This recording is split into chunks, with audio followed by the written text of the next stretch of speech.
bonjour Carcassonne, Bonjour. votre nom d'artiste, hein, c'est bien ça. Oui, Vous c'est venez de bien ça, sortir oui. l'album Exam, Ex Euxam, pardon, votre Exam, oui. huitième œuvre, et c'est en pleine pandémie.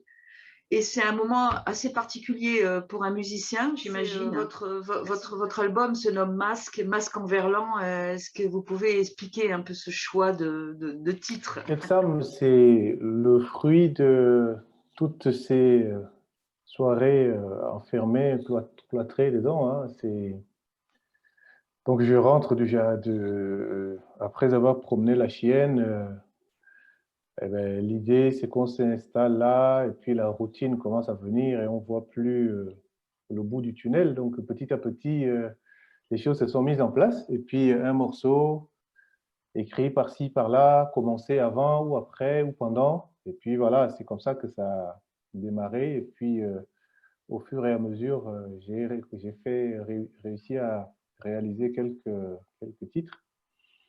Et je voulais justement que le disque il sorte de cette façon-là, c'est-à-dire brut, sans beaucoup de, avec toutes les aspérités justement, parce que l'idée c'est que on était fermé, tout était fermé.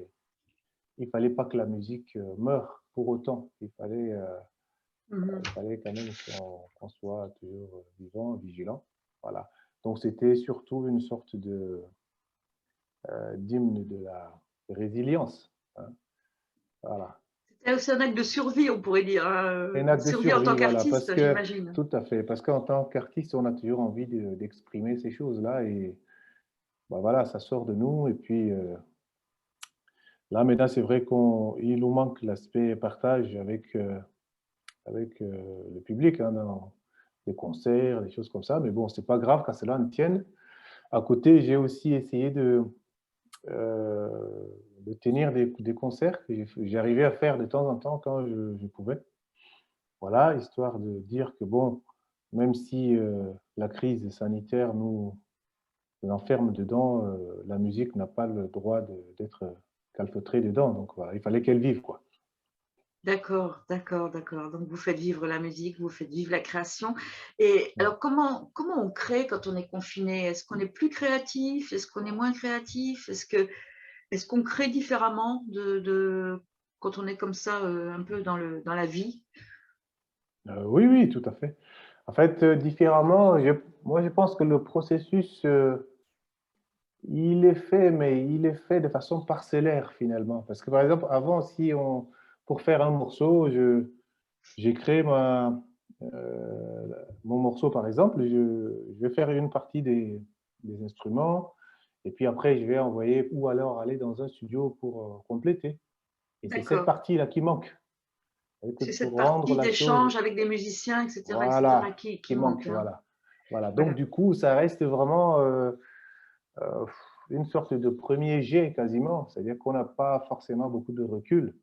Mais c'était Oui, voulu, hein, parce que moi, j'ai pas peur de me frotter à ces genres de situations.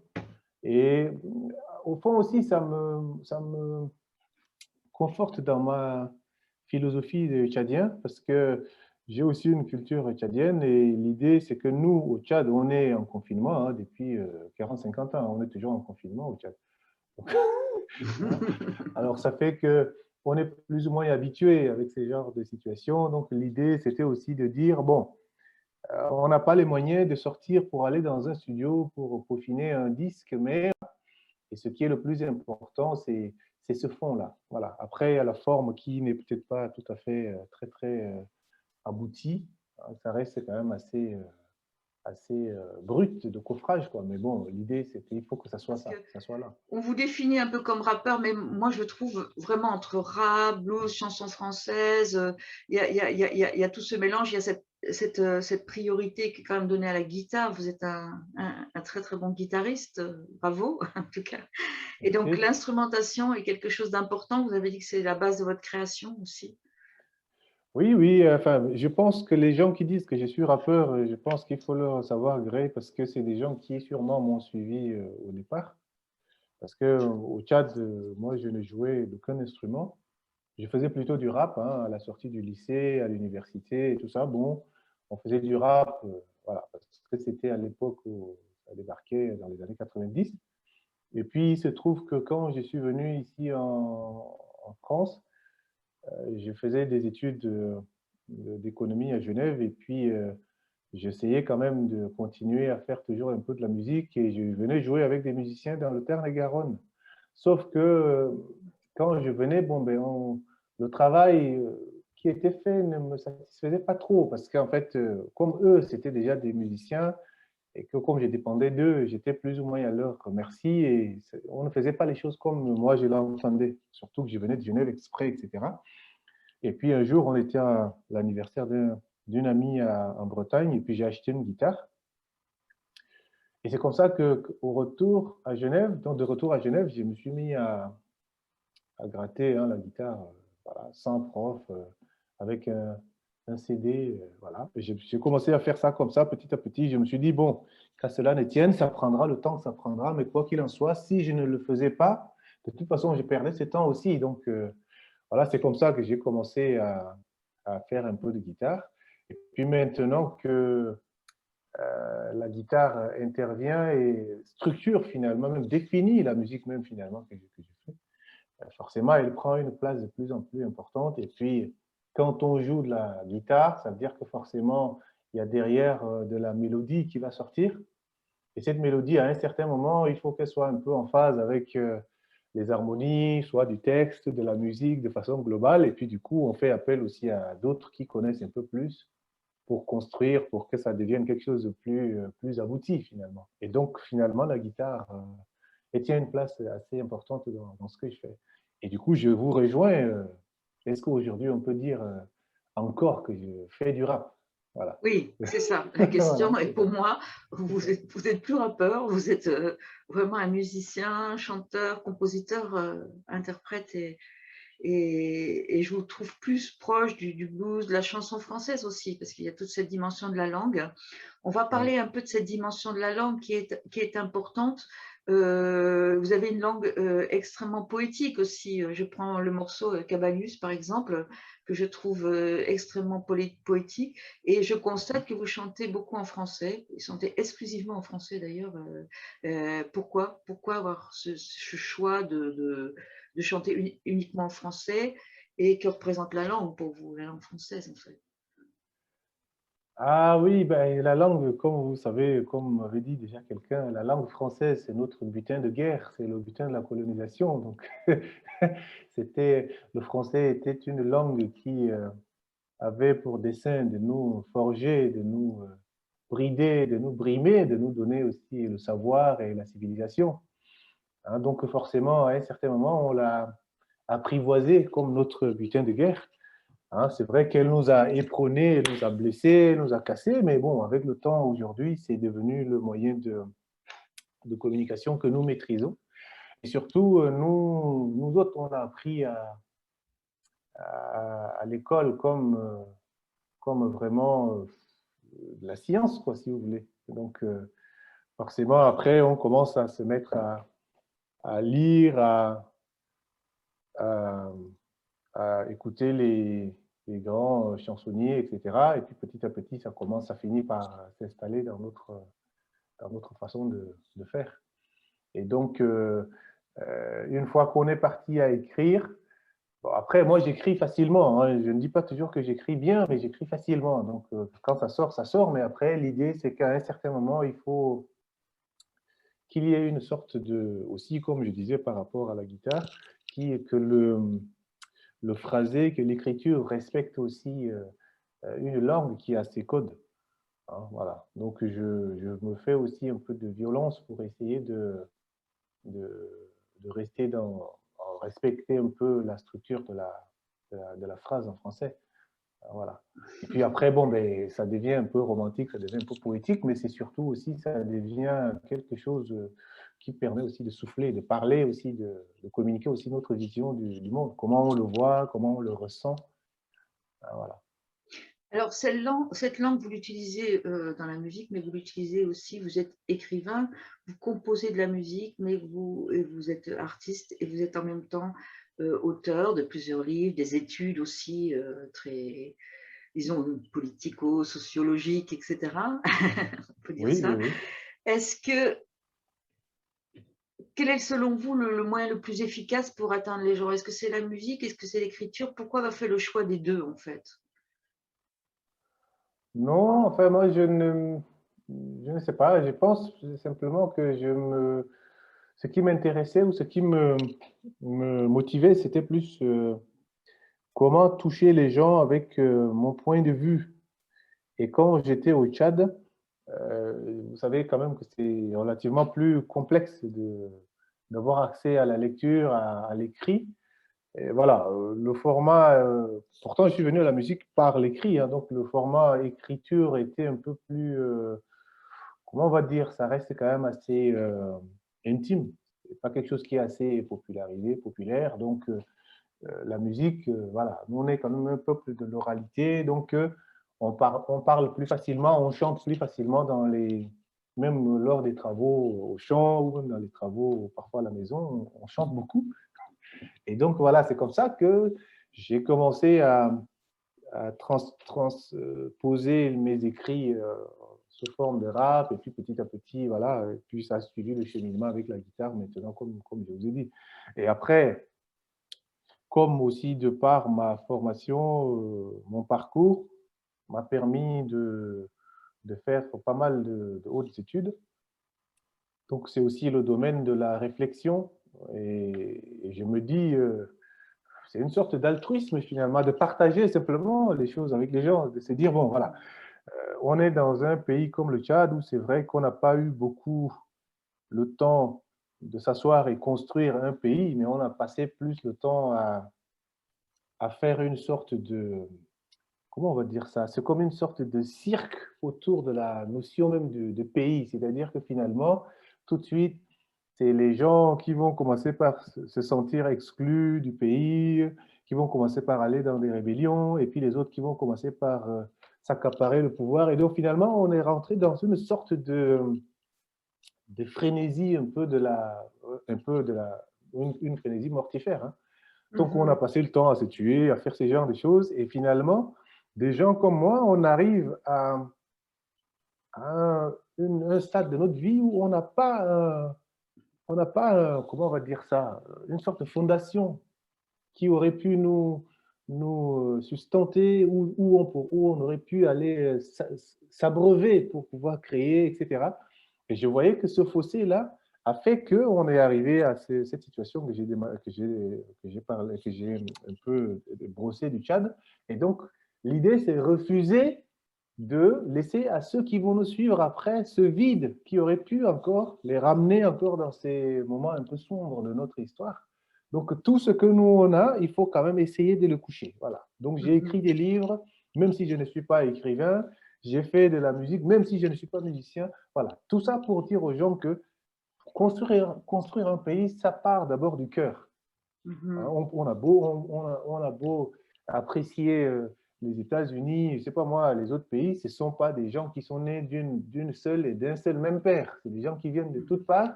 Ils ont Mmh. construit des institutions et puis ils essayent de s'y fier à ces institutions et puis ça les protège tous et puis ils avancent. Or, nous, on n'est pas tout à fait dans cette démarche-là. Et c'est pour ça que mes écrits, je ne sais pas si vous le voyez toujours, hein, mais le fond, il y a toujours quelque chose de cette revendication de dire que voilà, on peut très bien faire des bonnes choses sans forcément être des grands quelqu'un, etc. Voilà, comme les grands quelqu'un ont passé le temps à s'écharper, à se tuer, bon, ils n'ont pas eu le temps de vivre une vraie vie. Vous êtes, énarque, mais vous avez choisi l'art, vous avez choisi l'écriture pour vous exprimer beaucoup plus que, la politique, on pourrait dire ça. C'est ça, c'est ça. Mais pourquoi? Parce que la politique au Tchad est quelque chose qui est fait de telle sorte que, voilà, vous êtes du Nord, vous serez rejeté systématiquement par les gens du Sud. Si vous êtes du Sud, vous serez systématiquement rejeté par les gens du Nord. Mmh. Quels que soient vos travers, c'est comme ça. Et donc, Mmh. ce n'est pas pour moi, ce n'est pas une politique dans le sens de construire quelque chose, un projet de société. Il n'y en a pas. Il n'y a pas de projet de société. Donc moi, si j'étais parti dans ce jeu-là, je me serais encore aussi laissé emporter par ce flot, si vous voulez. Donc Comme je le fais là de vous façon un exprimez mieux peu... par l'art et tant mieux pour nous, tant Voilà, mieux pour nous, voilà, c'est et ça. on C'est va ça. justement parler d'un peu de de votre profil parce qu'on vous surnomme le fils de Brassens. Alors, j'aimerais bien savoir ce que vous pensez de ce surnom et en quoi vous vous sentez l'héritier de Brassens. Est-ce que c'est son humour? Est-ce que c'est les thèmes qu'il aborde? Est-ce que c'est son impertinence peut-être? Qu'est-ce qui vous... D'abord, est-ce que vous êtes d'accord avec cette expression? Euh, le fils de Brassens, pour moi, c'était, comme je le disais, c'était vraiment un truc totalement humoristique, hein. C'était une fois, j'ai regardé à la télévision, il y a le fils d'un célèbre acteur ou d'un célèbre chanteur qui avait été invité à la télévision, et puis voilà, il était là parce qu'il venait d'avoir 18 ans, et bon, ils l'ont invité à la télé. Bon, j'ai pas compris, c'est quoi le but? Mhm. Et puis c'est comme ça que finalement, je me suis dit, mais tiens, tiens, tiens, si je me faisais passer pour le fils de Brassens, peut-être qu'on pourrait m'inviter aussi à la télé. Donc, ouais, c'était un truc totalement humoristique, hein. Le fils Voilà. de, Et le puis fils bon, de. voilà, voilà. Mhm. Parce que je me suis rendu compte que finalement, comme disait les Bourdieu ou avant, c'est vrai qu'il y a cette sorte de, et c'est ce que j'ai refusé au Tchad, cette sorte de reproduction permanente de l'élite, en fait.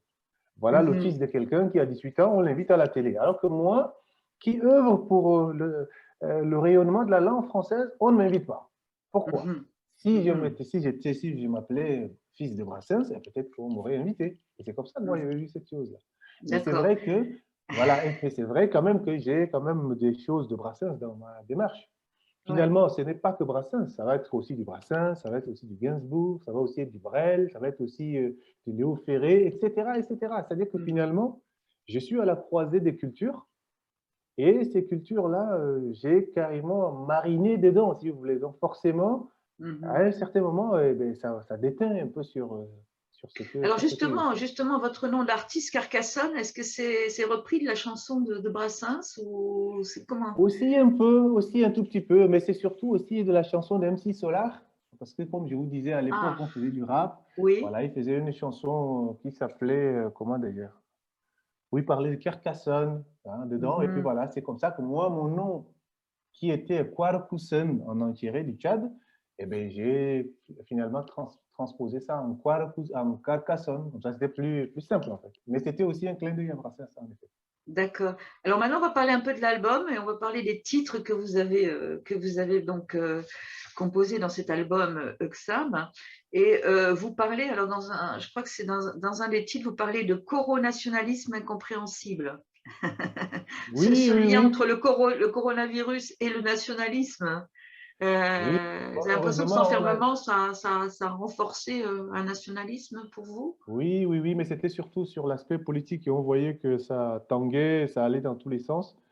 Et que vous vous rappelez, avant que l'Union européenne fasse une commande commune de vaccins, chacun allait y Oui, aller de son côté. Et c'est ça, c'était ça le coronationalisme. oui. On a pensé que On se nous, volait les masques aussi. voilà, on se volait les C'était assez masques et terrible. puis voilà, c'était assez terrible, hein, vous avez vu, hein.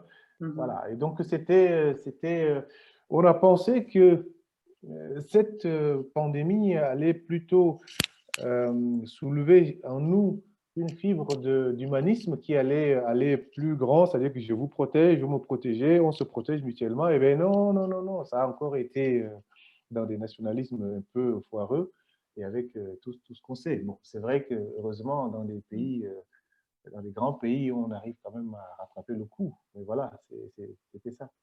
Exactement. Alors, vous parlez d'autres thèmes aussi, l'affaire George Floyd, la femme africaine, l'inégalité des Oui, citoyens. Est-ce que vous pouvez parler de ça un peu, de vos thèmes, du choix de vos thèmes un peu? oui, George Floyd, c'était quelque chose qui était venu nous rappeler avec beaucoup de brutalité des choses qu'on savait plus ou moins déjà, mais ça nous a frappé, hein, ça a frappé l'humanité. Et comment euh, être insensible à cette douleur de voir l'humanité qui étouffe l'autre humanité. C'était quand même quelque chose de... Bon, ça durait, c'est pas des choses qui sont assez nouvelles, hein, mais là, en direct filmé comme ça, dans un cadre qui n'était ni légal ni légitime, c'est vrai que ça tapait sur la conscience de l'humanité. Et voilà, c'est pareil, comment rester insensible face à un truc comme ça. Bon, après, ces, ces violences qui étaient jusqu'à là un peu édulcorées, un peu cachées, étaient quand même filmées. Donc voilà, quand c'est filmé, à ce moment-là, ce n'est plus la même chose. On a vu il n'y a pas longtemps avec, même en France, hein, des policiers qui ont tabassé un producteur Oui, euh, producteur de de musique musique, là. ouais. Voilà. Donc, vous voyez, s'il n'y avait pas la caméra, on ne sait pas ce que ça aurait donné. Ça se trouve, le type, on lui aurait fait une déposition. D'ailleurs, il y avait une déposition des policiers qui l'accusaient de les avoir brutalisés, de ceci, cela. Et ça se trouve, ce type, il se trouverait déjà en prison à l'heure qu'il est. Donc, voilà. Donc, tout ça, c'est dire, mais l'humanité, c'est dans son ensemble qu'elle est belle. On ne peut pas supprimer des parts ou on ne peut pas étouffer des parts et puis se sentir bien. Il y a quelque chose qui est bancal dans cette posture, en fait. Mhm. Quelque C'est chose sûr, qui cloche dans ça. Voilà. c'est J'ai sûr, parlé c'est aussi sûr.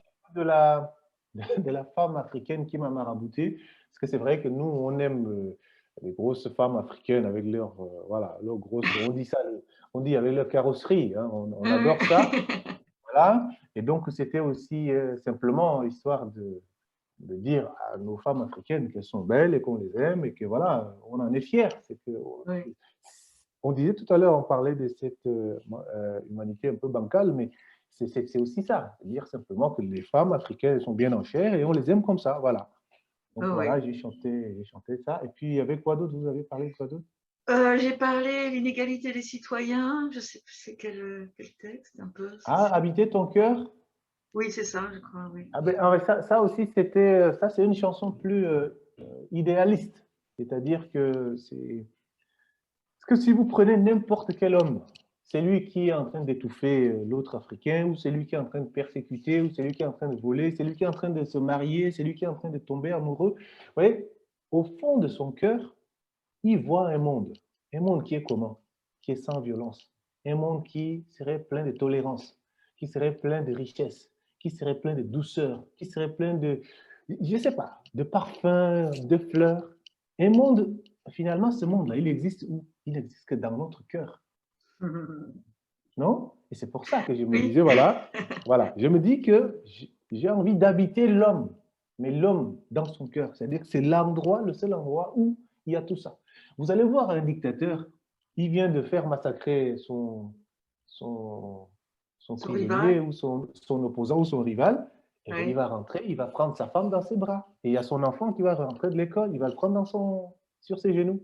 Il va lui Mhm. parler, mon fils, comment ça a été l'école, etc. Voilà. Vous allez voir aussi le bourreau, c'est lui qui a décapité l'homme. Il rentre le soir, il a sa femme. Il lui Mhm. donne tout l'amour. Mais Voilà. c'est sûr qu'il y a un besoin de douceur. D'ailleurs, on le voit, il y a même des programmes qui expérimentent ça auprès des assassins, de ce besoin d'amour, ce besoin de douceur qui fait que l'être humain peut peut-être justement être sauvé par ça. On ne sait pas C'est encore, ça, mais c'est ça. on Donc, c'est essaiera. pour ça. En tout Voilà, cas, on c'est pour ça que l'applique je me. dans les prisons, on l'applique et ça désamorce la violence. Tout C'est à ce fait, tout besoin à de fait. douceur et d'amour. Voilà. Donc, peut-être la dernière question, un peu, c'est alors, vous avez parlé, non, on va parler un petit peu des concerts, peut-être des concerts que vous avez fait sur Facebook. On a besoin de faire des concerts, mais comment c'est de faire des concerts maintenant? Tout le monde est en virtuel, tout le monde est en streaming, tout le monde est loin de son public. Il manque peut-être cette notion d'humanité quand on joue de la musique. Comment vous le vivez, vous, quand vous jouez sur Facebook, vous diffusez sur Facebook et vous jouez comme ça? Vous le vivez comment? Ça, c'était vraiment c'est qu'entre deux mots, il faut choisir le moindre. C'est de se dire, mais quoi qu'il en soit, quelqu'un qui connaît Carcassonne, il connaît plus ou moins qui je suis, il connaît plus ou moins mes textes, il sait à peu près mon environnement, etc. Il me connaît un peu. Il se dirait, ben, tiens, cette année, peut-être qu'on va programmer d'aller le voir, comme il a fait un disque, etc. Sauf que, en réalité, il ne peut pas me voir parce qu'il n'y a pas de concert. Mhm. Il n'y a pas de concert. Donc, en attendant un jour que tout ça s'ouvre à nouveau, pourquoi pas? Il me voit, on parle, comme là, je suis en train de faire avec vous. Eh bien, c'est quand même un moindre mal. C'est-à-dire que il me voit une fois, il va se dire, mais tiens, oui, c'est vrai que là, je suis resté à la maison enfermé pendant 24 heures. Il n'y a rien qui se passe, j'ai tourné en rond, j'ai peut-être écouté de la musique, j'ai peut-être regardé la télé, mais là, je vois quelqu'un en face de moi qui me parle, qui me dit bonjour, qui chante, qui fait son truc, etc. Et bien voilà, il y a une petite communion déjà qui permet déjà Oui. de On mieux, tisse le lien, on garde le lien voilà, avec le public, on apporte de la beauté aussi, c'est important. c'est ça, c'est ça. Et un peu de douceur aussi, un peu de, parce que Voilà. c'est la musique a aussi ça de magique qu'elle peut nous rapprocher, elle peut nous faire nous toucher, même quand on est parfois à distance, parce que quand on chante, on est sur scène, Mmh. mais les gens qui sont là et qui nous voient, vous voyez, il y a quelque chose qui se tisse, une sorte de complicité très, très enrichissante hein, pour l'artiste. Donc, de savoir que, en plus, maintenant, quand on fait le concert, on voit les gens qui sont en train de vous suivre. Vous avez Mmh. 10, 15, 20, 30 personnes qui vous suivent et parfois qui écrivent, qui vous posent Oui, la question et puis comme ça, vous oui, répondez, etc. Donc, il y a une sorte d'interaction qui se met oui, en place. Elle est virtuelle, mais je pense qu'elle est quand même là déjà et elle oui. nous aide C'est une à forme de vivre. communication, c'est une forme de Voilà, communication, une même si elle est communication. Là. peut-être Voilà. pas si complète que la communication humaine, quoi, finalement, quand même. On Voilà. est dans un C'est ça. concert où cette atmosphère, c'est tout ce Tout qui à fait. manque un peu de vivant, quoi. Enfin, je sais pas. Tout à fait. Moi, c'est comme ça Tout que je à le fait. ressens parce que je suis en privé de concert et c'est terrible, quoi. On Ah ben oui, est, ouais, ça c'est vraiment terrible. voilà. Hein.